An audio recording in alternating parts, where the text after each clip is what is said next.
Hey guys, and welcome to another episode of Local Break where we break away from breaking news to focus on the latest lifestyle and entertainment news in Mzansi. This week, our special guest is South Africa's Bachelorette, Qiniso van Dam. She's smart, quirky, and funny. But before we chat to her, let's get into the order of the day with the trends that made our next twist.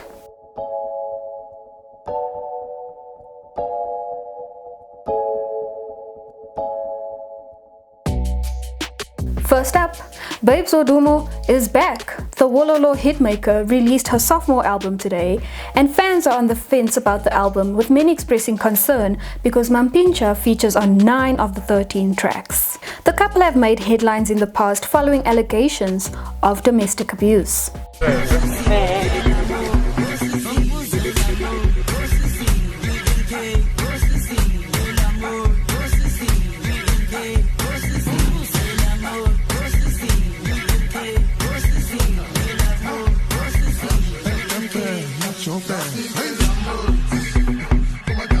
And on a lighter note, Master KG's hit song Jerusalema is not only a banger on home soil but a fave worldwide. The hit song has gone viral with people all around the world taking part in the hashtag Jerusalema dance challenge. Our favorite has got to be the healthcare workers from France. Take a look.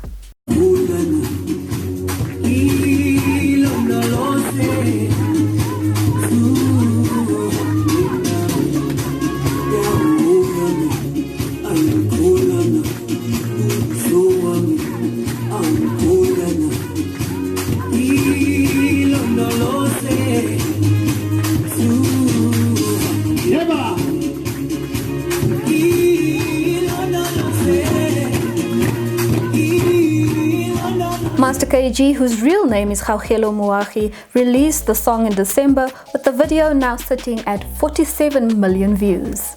Now moving along to some talent that is local and lekker. This week's local banger is South African movie Back of the Moon, showing on Showmax. The movie, which was named Best South African Feature Film at the 2019 Durban International Film Festival and won a 2020 SAFTA for costume design, is set in Sophiatown in 1958. Without spoiling too much, here's what you can expect.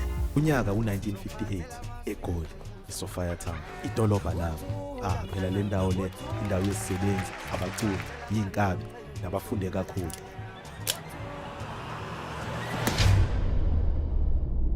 Le ndoda ke uBramex. And on to our special guest. We chat to SA's first Bachelorette, Qiniso van Dam. The good sis is looking once again for a man's after being on season 2 of The Bachelor South Africa. Now let's start with what love means for the MA student who is also a model, among other things. Sure. Just enter with those deep questions, hey sis. Well, love for me, the minute I think of like the word love, I immediately think about how my family loves me and I love them, and my friends. And for me, I really feel like love is about somebody's soul, somebody's character, somebody's morals, the way somebody sees the world. All of those things, I think, foster the feelings of love and allow us to love others. So love is just a beautiful, beautiful thing. And we all deserve to be loved and we all want love, which I think is a beautiful human characteristic. And obviously, like, we are in a pandemic. So what pushed you to go this route? Of course, we've seen you on The Bachelor in the previous season, but what pushed you to move into a similar route again? As you said, we are in a pandemic, girl. So there's no chance that I'm meeting somebody right now. I'm getting my essential shopping done. I'm going home to go and do my work at home. So I feel like this is a great opportunity for me to find love. And also, I really trust and believe in the process. It challenges you. It shows you who you are. It makes you sure of what you want. So now that I've been through the process, I'm really excited to be on the other side and have my pick. Okay. But like going in and you're on the other side, surely there are other things that come with this. We have seen public scrutiny come out of this. And we've also seen with previous seasons when the love story ends, people are still following the love story. Do you think you've prepared yourself for the public scrutiny that comes with being, you know, the face of such a show? I don't think that one can really prepare themselves for that kind of scrutiny, but you just have to focus on the positive feedback that you're getting, the positivity that people are, you know, directing your way. Because if you're just focusing on the negative, you're not going to be able to get through it. And if you're worried about the negative, guys, yeah, don't be the Bachelorette, don't be on TV, don't do nothing. But also, I don't want that to stop anyone. There's always somebody who has something bad to say about someone somewhere, even in our day-to-day lives. So best thing I can do is focus on the positive, and that's it. And then, like, what are your top qualities in a person? Like, what is a deal breaker for you? The one thing that's going to make you say, you're not getting a rose. I mean, besides the general, don't be racist, don't be homophobic, don't be mansplaining. Besides those basics, I really don't enjoy negative people. So because I'm a very positive person and I'm very bubbly and I'm very much a happiness human, someone who's negative really just like doesn't make me feel good. And there's so much negativity in the world. So yeah, focusing on negativity is just so counterproductive. Let's focus on the positive. Okay. And being this positive person that you are, there are lots of parts of us that we bring to like social spaces. Are there parts of you that you're going to keep private during the show? Parts of you that perhaps you don't really want to share with the whole world? Girl, it's already late for that. That already happened. That already happened to me on the Bachelor season 2. My life, my relationship with my father, my own insecurities, those have already come out. So, you know, it just is what it is. It just is what it is. When you open yourself up to this when it's a reality show, you're trying to be like, this is my life. I'm pausing my life right now to show you who I am. And there's no time for pretending and shielding those parts of you, because then you're not falling in love honestly. You're making someone fall in love with the version of yourself that you want them to see and know instead of who you are. So right. My life is already out there on blast. And then in the trailer leading up to this, there's a tagline where you say my name. Now we know that you're not referring to the Destiny's Child song. So what was the reason? Around you, say, baby, I love you. What was the reason behind the line? So basically, in the season that I shot, in my general life, people have a lot of difficulty with saying the name Kuniso. And, you know, Kuniso is indigenous to this land. It's a Zulu name. The fact that I can say Jean, Jacques, and Koues, and those, you know, those names that are actually difficult for us as well, I think we should give each other the same mutual respect of being able to pronounce each other's names, giving each other an opportunity to take up space.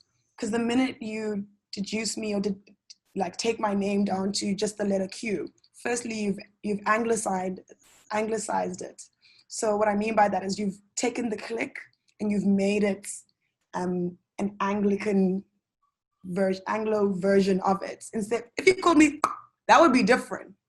But then people are calling me Q, so I'm like, So you've taken my Zulu name and you've given it over to English. And that's not what I want. I don't want to be reduced. I want to take up space, and I want the name that my mom lovingly gave to me to be what I'm referred to as. And I think that's important within itself. Right. Okay. And then moving away just a little bit from The Bachelorette, we know that you're doing your master's in anthropology. Why specifically anthropology, and what are you focusing on in your studies? So I love anthropology, I think just also because of the person that I am. So I'm very much a people's person. I'm always checking up on my people, seeing how they're doing, and trying to understand people better. And social anthropology basically focuses on social human behaviorisms, why we think the way we think, why we all wake up in the morning and brush our teeth, you know, very mundane everyday things, and then bigger things, you know, why do we choose to have buildings that have staircases instead of having flat buildings, or whatever the social situation is. And all my studies that I've done, I focus them around women of color, because I definitely feel like there's a very important story that we haven't had a chance to tell. And basically with my master's thesis, I'm actually looking at sex work, and I'm looking at sexuality and how women perform their sexuality, how they engage with their sexuality. But I'm specifically focusing on strippers and the fine line between sex work and being a stripper, and kind of also our societal expectations of women, that you have to be this, you have to be that. And specifically women of color, post-apartheid, it's this idea that, cool, baby girl, now apartheid has fallen, so you have to be a respectable person, and a respectable person works as an accountant or works at a pharmacy, along those lines. So I'm asking the question, why do we have this conception that this work isn't real work? Why do we have this perception that this line of work doesn't have morals or respectability? And also talking about what happens when you criminalize sex work. Sex workers don't report when they're raped. Sex workers, you know, it puts them in a very challenging and scary position. So yeah, it's a big task that I'm doing, because wow, the hardest thing I've ever done in my life is this master's. But I mean, it's relevant in our times, and I think it will give people a starting point for when they don't have academic answers to, you know, these kind of questions. And my last question, which kind of relates to what you just answered, what does it mean to you to be the first?